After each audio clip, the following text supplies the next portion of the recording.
Saudara-saudari yang terkasih, jumpa lagi dalam Pelita Hati hari ini, Senin 14 Maret 2022, hari biasa dalam pekan kedua Prapaskah.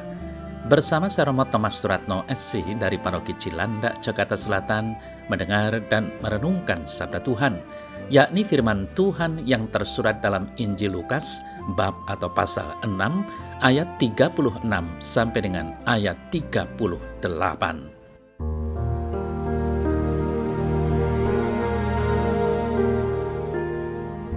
Pada suatu hari, Yesus berkata kepada murid-muridnya, "Hendaklah kamu murah hati, sama seperti Bapamu adalah murah hati.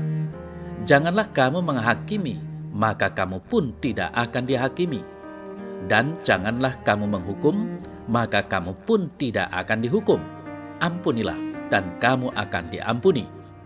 Berilah, dan kamu akan diberi. Suatu takaran yang baik, yang dipadatkan, yang digoncang, dan yang tumpah keluar akan dicurahkan ke dalam ribaanmu. Sebab ukuran yang kamu pakai untuk mengukur akan diukurkan kepadamu."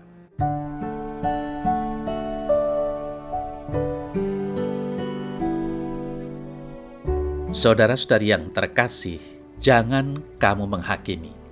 Dengan perkataan ini, Yesus menyadarkan para muridnya akan salah satu kecenderungan dasar manusia yang bisa menyebabkan kegagalan bagi dirinya dalam membangun hidup yang bermutu. Manusia cenderung memandang orang lain di luar dirinya, dan pandangan itu tidak pernah bersikap netral. Karena apa? Karena serta-merta menilai sesamanya dengan sudut pandang tertentu.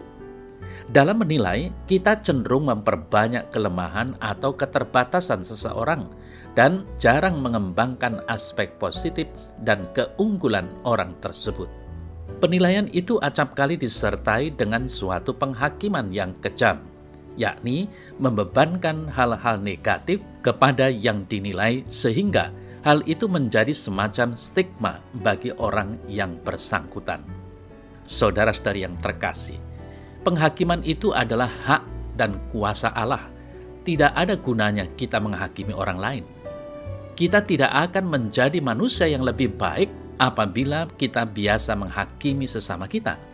Kita pun tidak menjadi saleh setelah menghakimi sesama karena motif apapun. Maka, mari kita basmi kebiasaan menghakimi sesama agar energi dan perjuangan hidup kita tidak dikuras untuk hal yang tidak ada faedahnya. Tidakkah terkadang banyak sahabat berubah menjadi musuh setelah menjadi korban penghakiman dari sesamanya?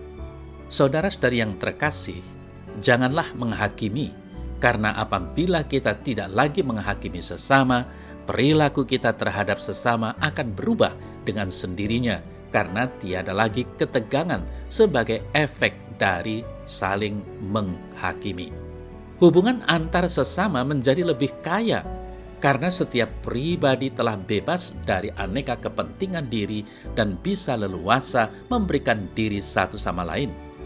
Hidup menjadi lebih tenang karena diri tidak dibebani dengan aneka kriteria untuk menghakimi atau upaya pembentengan diri. Sebab orang yang menghakimi akan dihakimi. Saudara-saudari yang terkasih, sebagai utusan Bapa, Yesus selalu ingin mewujudkan kasih Bapa demi kebahagiaan manusia. Yesus menegaskan sikap manusia dalam mewujudkan kebahagiaan itu. Dengan jelas, Yesus mengajarkan sikap yang benar terhadap sesama. Ungkapan murah hati tidaklah sekedar ucapan bibir, namun harus nyata dalam hidup harian kita. Yesus berusaha membuka mata kita bahwa Bapa sendiri sudah murah hati terhadap kita dengan menerima kita kembali. Sikap itulah yang perlu kita miliki karena kita sudah dijadikan anak-anak Bapa yang murah hati. Memang mengatakan bersikap murah hati itu mudah, namun kenyataannya sering berbeda karena manusia memiliki banyak kelemahan. Tetapi janganlah lupa kita telah diberi Roh Allah sendiri, sehingga kita dapat melakukan yang baik. Kita tidak boleh hanya berhenti pada kemanusiaan atau kelemahan kita saja. Saudara-saudari yang terkasih, Kemurahan hati Tuhan nampak dalam kesiapsediaan melayani kebutuhan umat, dalam pengampunan dan kerahiman ganti hukuman dan penghakiman, dalam menyambut pendosa dan bersolider dengan yang kecil, sakit, bahkan mati. Yesus meminta kita menjadi pengikutnya, meneladani Dia. Kemurahan hati nampak dalam belas kasih, pengampunan tanpa kekerasan, dalam pemberian yang melimpah. Bahkan, Yesus menjanjikan ganjaran yang tak kalah melimpah. Maka marilah kita mulai bermurah hati.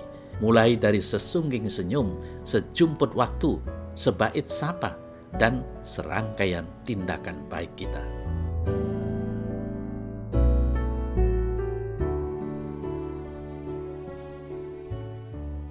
Dalam nama Bapa dan Putra dan Roh Kudus. Amin. Ya Bapa, putramu telah mengalami bahwa betapa kejam penghakiman umat manusia terhadap sesama. Ajarilah aku memerangi kecenderungan untuk saling menghakimi yang berkembang subur dalam hati, supaya kehadiranku bisa menjadi berkat bagi banyak orang. Amin. Semoga Allah yang Maha Kuasa memberkati saudara dalam nama Bapa dan Putra dan Roh Kudus. Amin.